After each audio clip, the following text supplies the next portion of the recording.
So we're proceeding on our system design topic, and today we will be talking about AWS DynamoDB.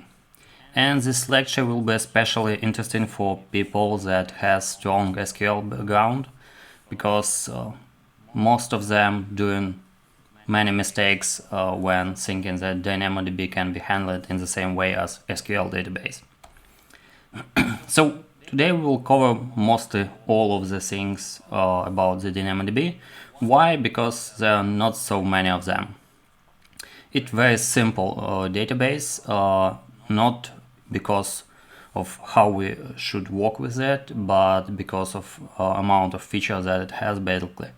So it's harder to work with DynamoDB than SQL databases or typical document databases, but it's simple because basically we have few actions, few things to work with, and that's all. So many people think that DynamoDB is a columnar database, and that's because it's look like that. So it's very similar on first look to Cassandra, for example, but in reality it's document-based database, and the main reason why it exists, it's the main database of AWS, and it was designed to provide the most low latency, high throughput performance. And all this stuff is here just because how they work with partitioning and replication of data in this database. So we'll cover right now simplest things that it has. It's basically the main part of it. How the table look like. So the table consists from primary key that can be only partition key, or it can be composed with sort key, and the number of attributes. Attributes can be different for different items. So you can have one table and each item will have different set of attributes and type of attributes, and that's totally okay. For people that came from SQL, that's strange because they always think about the schema for table, and they trying to make as much more tables as possible, basically for each entity one table. In the DynamoDB you don't need this at all, so you can do only one table and work with that for a huge amount of data. So you don't need to partition like by table principle. What you need to do is partition by partition key. All things and actions on DynamoDB are working on row-based, item-based idea. So basically you can't update or delete items like in SQL, saying something, select all items with such parameter and then just delete them. No, you can delete, update items only by primary key and getting the item also. That's why handle it so low latency in DynamoDB. That's one of the database limitations that give us possibility to increase, to decrease latency. And that's very different from things that we usually do in SQL. So for example, to delete all the items by some, for example, partition key and sort keys, we need basically to do first of all query and select all these items, and then one by one we send in commands to delete it. We can of course use batch commands, but still we use this by item based algorithm only. So primary keys is the main thing here, and basically all the queries, all the things you are doing against primary key. Partition key is a key that basically doing partitioning of the table, of the data of the table. Data with same partition key will be in the same data bucket. And sort key we use basically to sorts data, to query data. For example, we can use typical things like less, more, equal, or for example, substring sort key. So we can use it, for example, for situation where we have some hierarchy, and we can use sort key to travel through this hierarchy, basically to set in some prefixes, for example, level 1, level 2, level 3, and then just substring, give me all items that start with level 1 and level 2, basically getting all the items that consist in the level 2 level. That's why we use sort key. For things when sort keys, one sort key is not enough, we have indexes. And we can have like few more indexes for table, but about that a little bit later. So what actions do we have? What we can do against the table and data in it. So put, get, update, delete. We need for that actions full primary key. So we need to set partition key and full sort key. For query, we need only partition key. We can use sort key for some query filtering or not. That's on our side. For delete, yeah, also primary key full needed. Scan action, it's basically actions that will scan full table. So in most cases you will not use it, but sometimes it needed. For example, you need to aggregate data against all the table. So for such thing you will need to use scan. But it's cost too much, so use this with caution. How filtering works in DynamoDB, and that's the crucial thing because so many people doing mistake here, thinking that filtering in DynamoDB is the same as filtering in SQL, and you can just query some items using only filter condition. Of course you can, but this will be very slow and very expensive. Why it's so? So filtering in DynamoDB works a little bit differently. Filter condition running only after filtering by primary key. So when you select, for example, some partition key and saying like, give me a record that starts with some sort of sort key, then DynamoDB will get all these items, and it will limit amount of these items for 1 megabyte.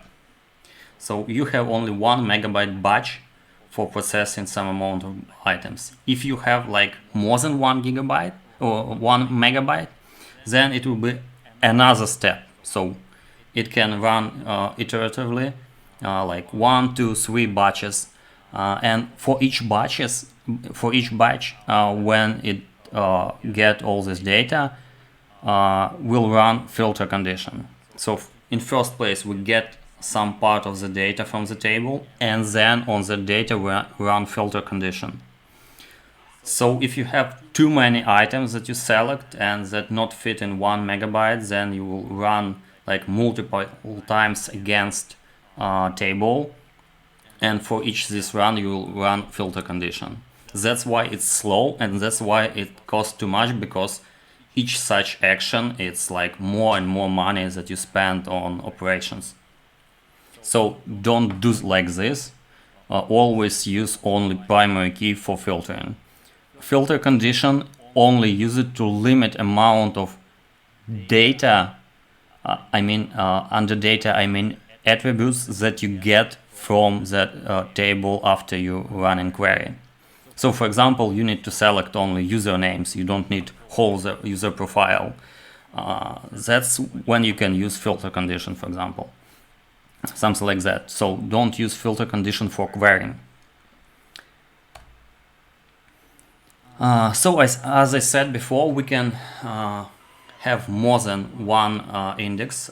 Sort key is a sort way of index. We can have additional indexes for our table, and these indexes will be propagated automatically when we update the table. So they link it to it. We don't need to do anything with them except like querying the data. There are two types of secondary indexes in the DynamoDB. First, it's a global secondary index, and the second is a local secondary index.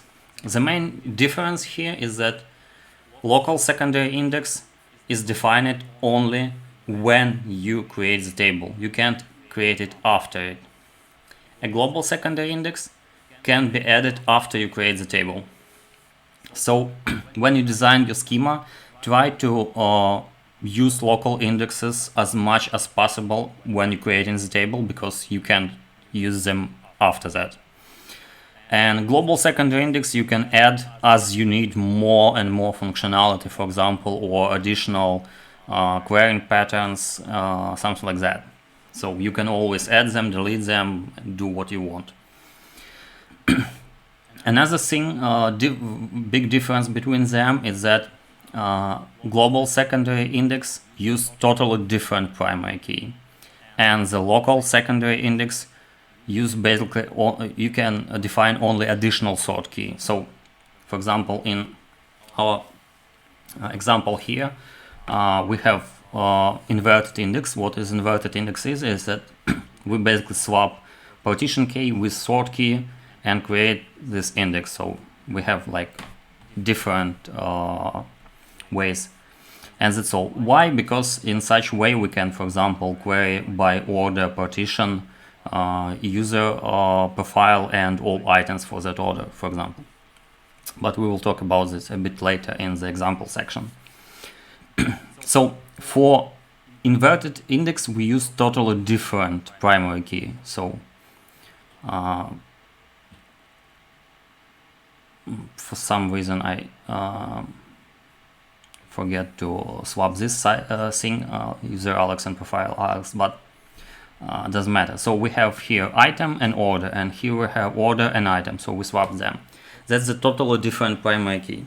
For local secondary index you can change only sort key. So for example we have the here like item and order, and for example we want to change this for edit date. I don't know why, but for example, so we have local secondary index like partition key is item, and the sort key is the edit date.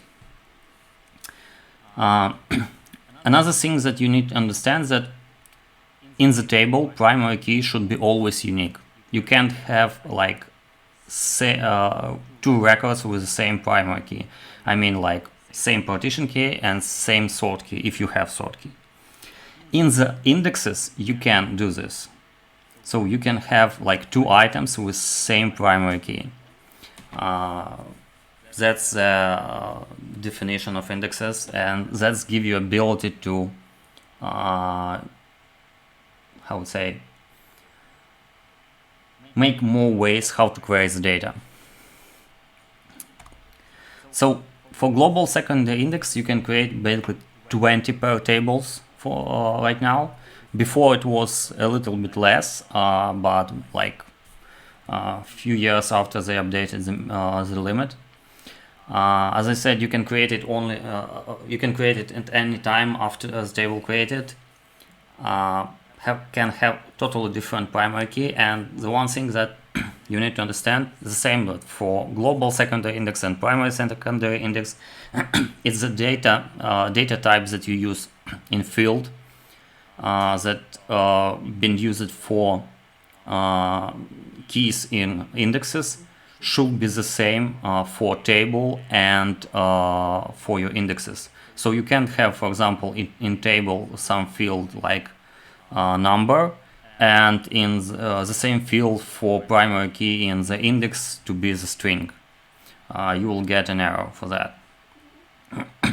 Also, global secondary index has independent read capacity units and write capacity units.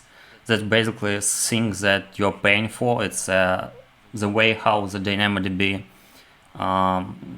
counting cost for operation of the database and tables.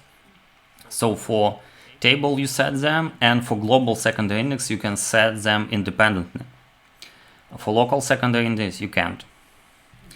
Also there is thing that you can project attributes on the indexes, and that's cool thing because you can limit amount attributes that you use in your index, and in such way limit amount of data that you're querying and cost of this data.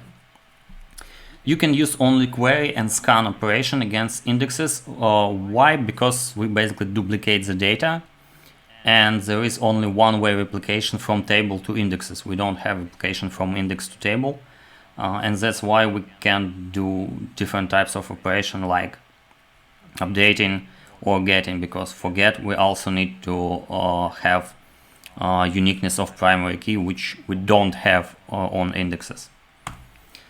So here's example of secondary index, local secondary index, and as you see, I just use VIP attribute as a sort key in our secondary index, and that's how it's used. So just think about this as additional like indexes in SQL that you use just for more efficient querying of data. It's the same thing for local secondary index here. For local secondary index, limitation is 5 per table, and that's why you should use them all when you create the table. Of course, if it's needed for you, so you just need to understand that you can create them after the table creation. So you need precise to know will you use them, and if you can use them in future or right now, then add them, because in other case you will need to create global secondary index. So what is read and write capacity?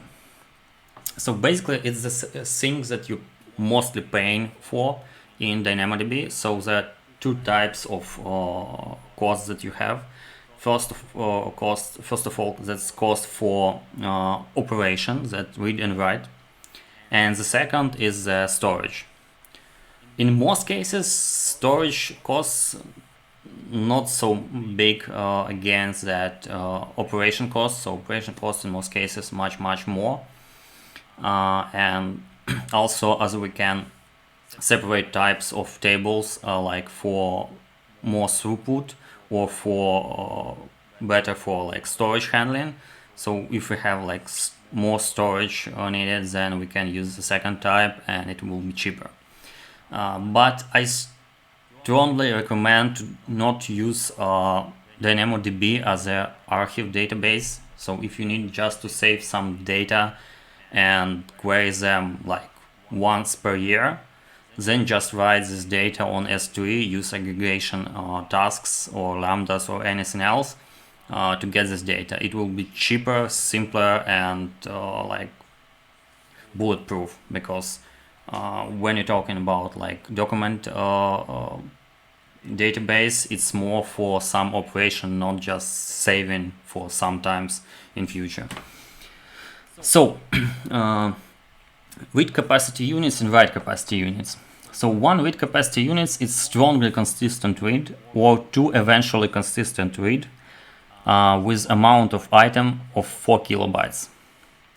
So if you have like 8 kilobytes, then it will be like 2 RCU and so on. So it rounded by 4. For write capacity units, it's rounded by 1 kilobyte. It's the same. What is strong consistent read and eventually consistent read?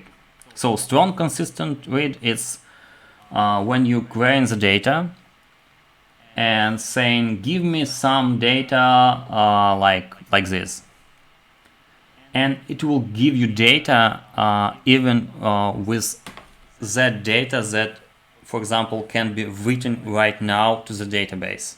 So it will wait for it and return like whole bunch of that data. With eventually consistent read, it can basically don't return this data. It of course can return whole the data, or it can return part of the data because some of the data updated or like something like that. It can return some older data because not all data have time to replicate all around the cluster, something like that. So when you run eventual consistent read or write, for some reason I duplicate read here, so you can get not like the freshest data from the database, but in most cases you don't need it. So in most cases, consistent read need for some transactions or some like payments thing or something like that when you really need it. In other cases, you just use eventually consistent read, and that's okay. There are also like partition limitation, and you need to understand that because we store all data in partition, and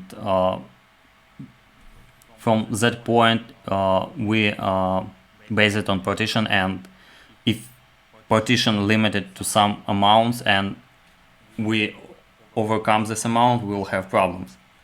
So each partition limited to 3000 RCU and 1000 VCU and 10 gigabyte of space.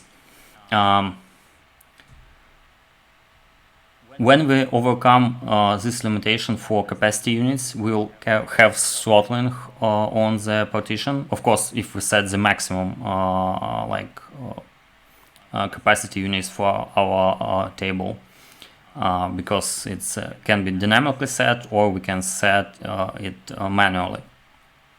But when we overcome 10 gigabyte of space, this basically means that DynamoDB will span additional partition to spread the data more.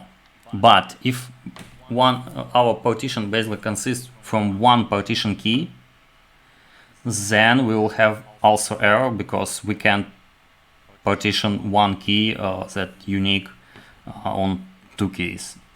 For such thing, we will need to add randomness to our key to give ability for DynamoDB to partition it more. So RCU and RCU and VCU is the main things that you're paying for in DynamoDB, and when you build in your schema and write in your access patterns and knowing how you handle your data, what amount of data, you should calculate this. It's not very hard, but not, and also not very simple.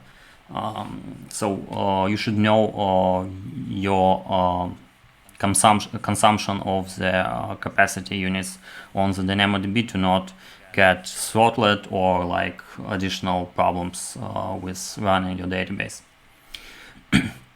So when we're talking about RCU, also you need to understand how they work for counting all this thing. So when you run transaction, basically for each operation in transaction, you double the cost. So if one operation in transaction costs, for example, 2 RCU for read, then you'll pay 4 RCU.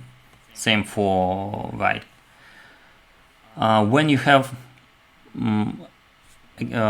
additional indexes except main table, then for each index you will additionally pay for writing to it. So when you write to main table, then the application applicates the data to the indexes, and you are also paying for that. So more indexes, more capacity units you use to write the data to the table.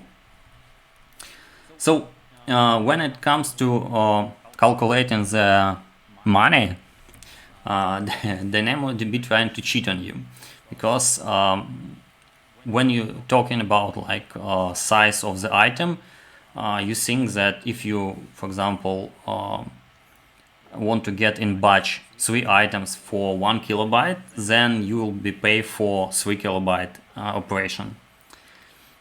But in reality, you will pay for 12 kilobyte operation, and that's because when you use like get item, update item, so any operation except query, you will be rounded by each item. So if you have 3 items by 1 kilobyte, system will use first item 1 kilobyte, it will be rounded to 4 kilobytes, the next also to 4 kilobyte, and the next also to 4 kilobyte. In total, it will get 12 kilobyte. But when you run query, first of all, it will get all these items, then summarize them, and only after that it will run rounding to get the total size. And in the query variant, you will pay only for 4 kilobyte action. So that's why querying is much effectively in costs than like batch get item or things like that. So remember this and you will spend less. So what is throttling? So as I said, throttling is coming to you when you don't have enough capacity units on your table or your index, because for example for global index you have additional settings for capacity units, and when you don't have it, then DynamoDB will answer with error and saying that it will throttle this request. So how this was handled before and how it can be handled right now.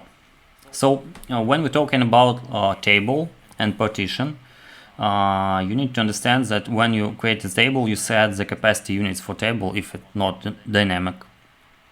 For example, our table has 1000 read capacity units, and it partitioned on 2 partitions. So in current situation, our 1000 capacity units will not be the same like so each partition will have only like part of it. So in current situation, only half of them. If we have more partitions, then we basically divide our table capacity by the number of partitions. And that's not very good, because in some cases we can have like hot partition when most of the query run against that. And that partition can be like 100 capacity units, 50 capacity units, depend on amount of partitions that we have, and it can be not enough to run the query. And before that, I mean before some period of time, I think 3 years ago or something like that, what we need to do is basically create custom partition key with some randomness inside them to spread this partition data on different partitions, so we don't have like hot partitions. And that's very hard, because you will need to monitor all the stuff that handling on your table, make this mostly manually and things like that, and they will change because access pattern on your application can change with time, with like user flow and other thing, and that's really hard.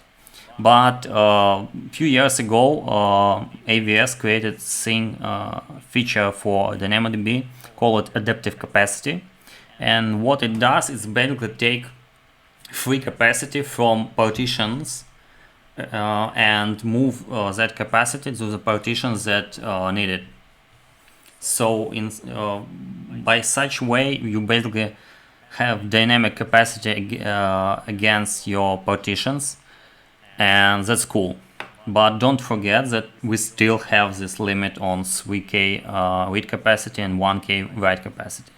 So if you have like more operation than this, you will still need to do the like previous way and create some custom partition keys with some randomness like here. So and that's the drawback of DynamoDB.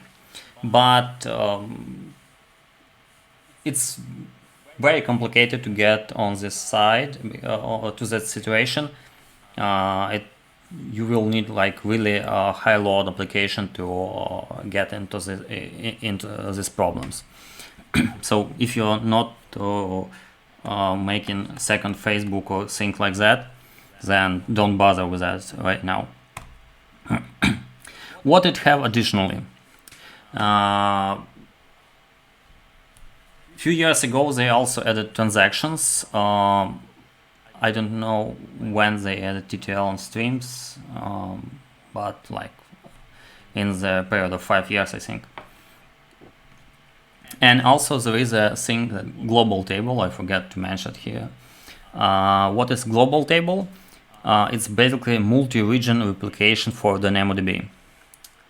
So you can spread your database around whole world. Of course, you will need to understand that it eventually consistent and it will take time to replicate your data from like, for example, from USA to China. And also there are like networking limitations, so it's not blazing fast. But still you can automate replication on multi-region, and that's very cool thing. Because in most cases you will need to do this manually by writing some scripts, application and other thing to handle such operation, but if you use DynamoDB, it can handle automatically.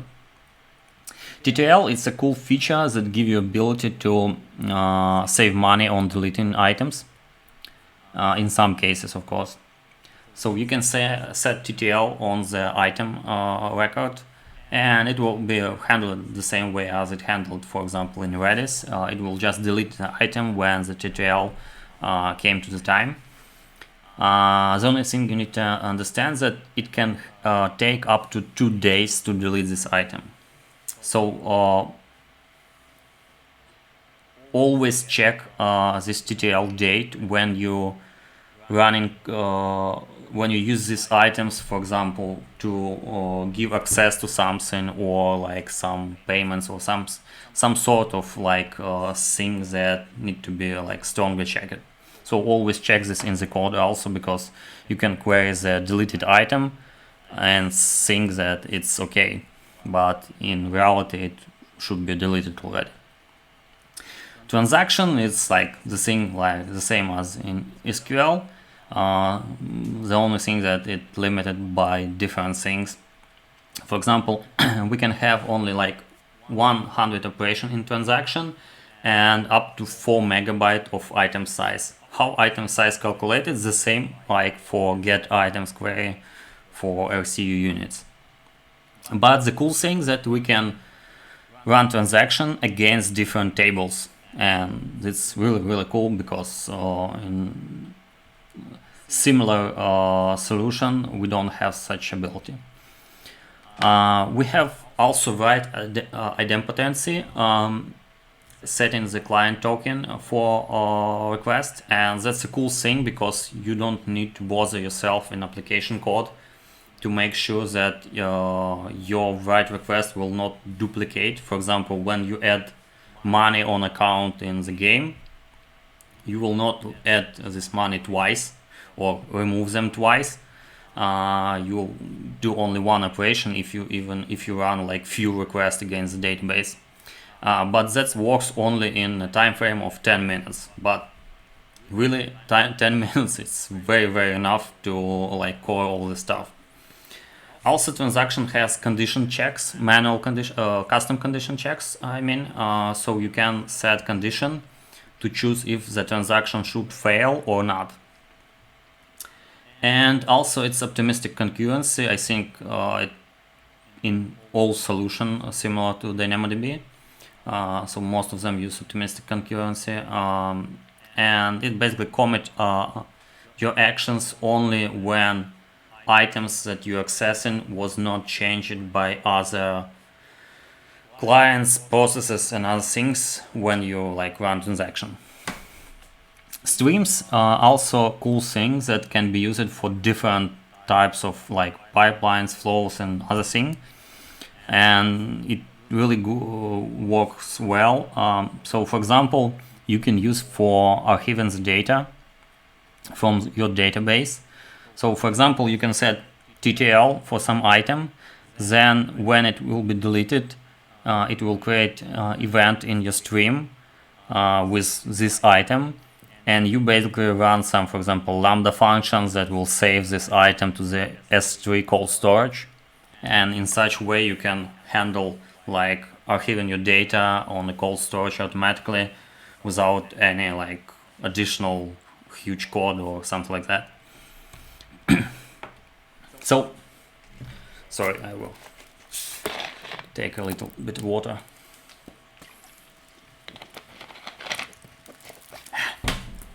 So, how to design schema for your database, I mean DynamoDB.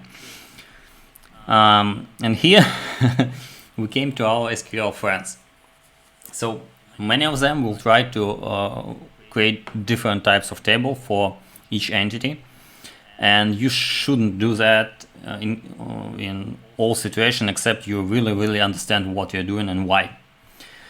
They will try to do table-to-table relation in so trying to create tables in such way so you will run joins through the code, of course, and you should also not do this. So in most cases, try to design your schema in such way that you can maximum use the strength of primary keys and querying, and to basically query with less operation as possible.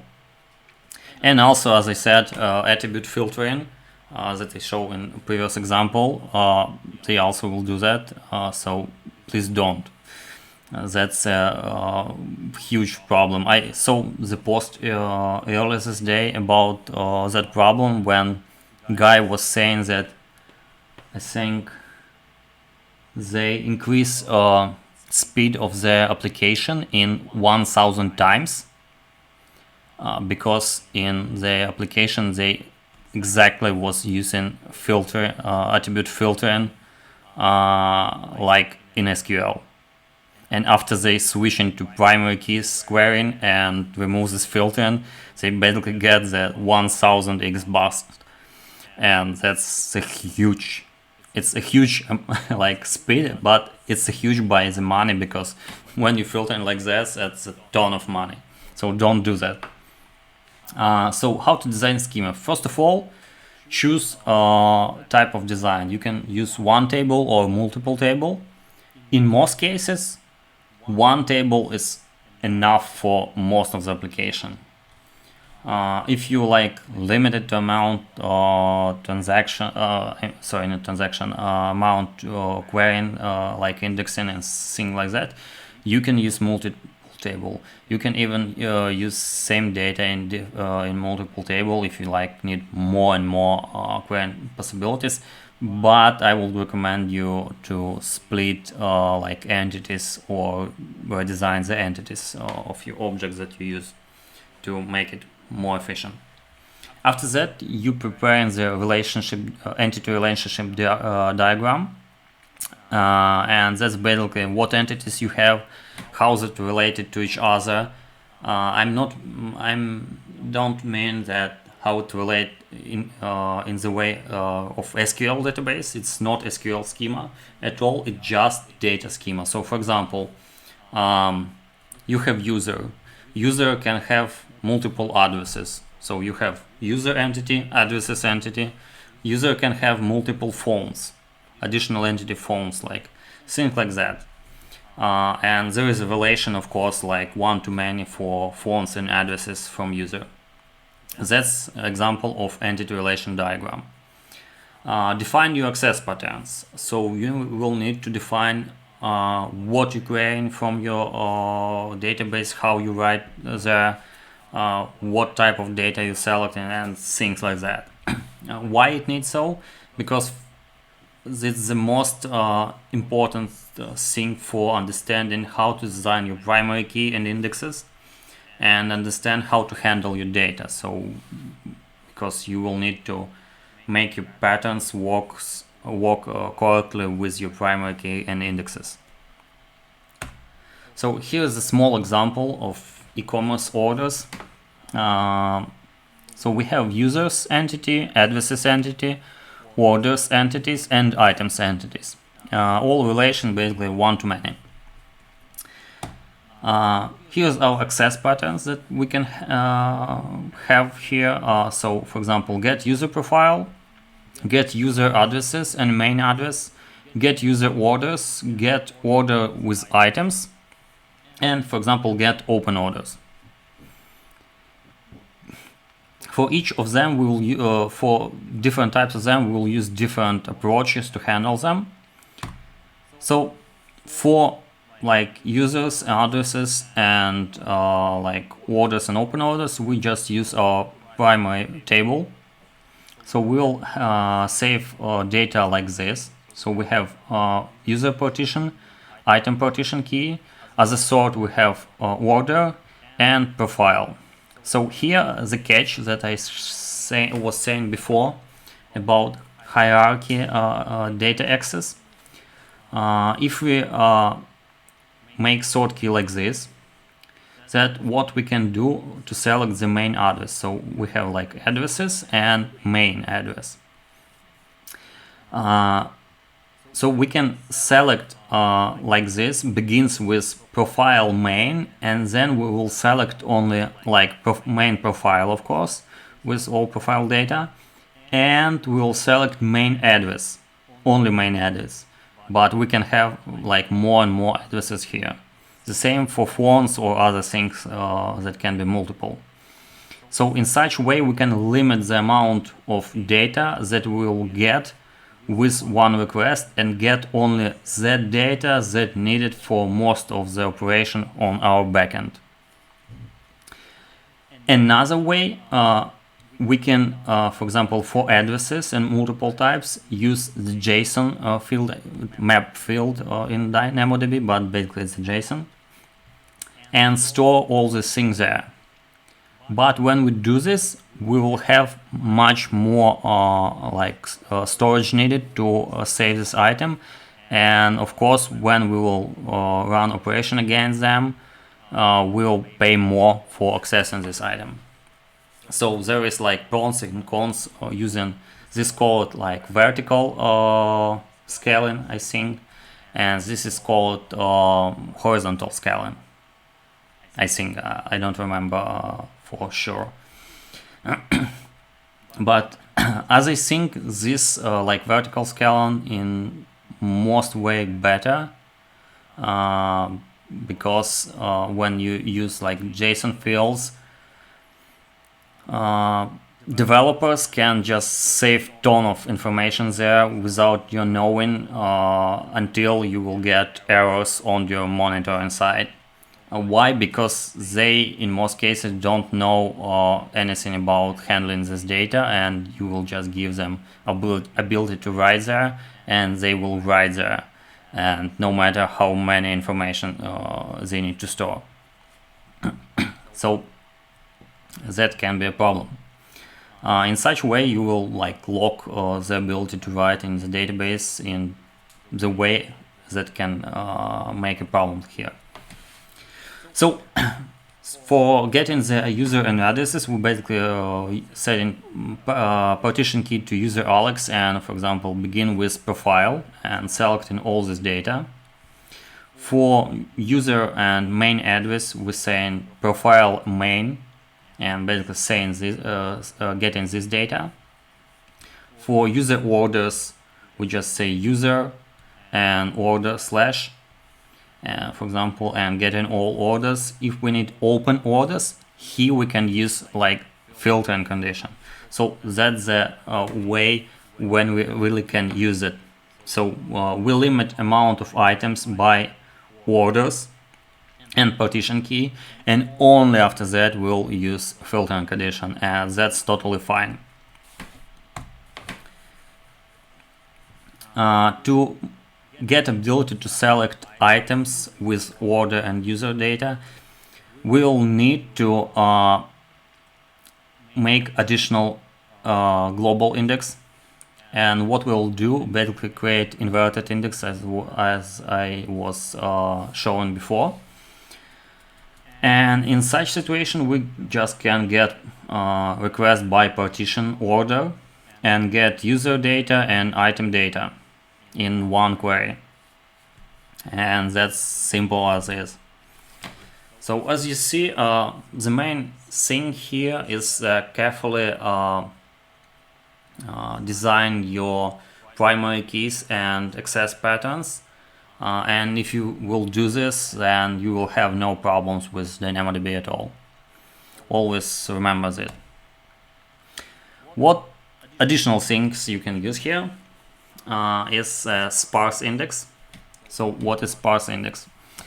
As I said, you can have different types of attributes on the DynamoDB, and some attributes can be like empty or not exist at all, and you can create index only based on that attribute. So it will create index consisting of items only that have that attributes.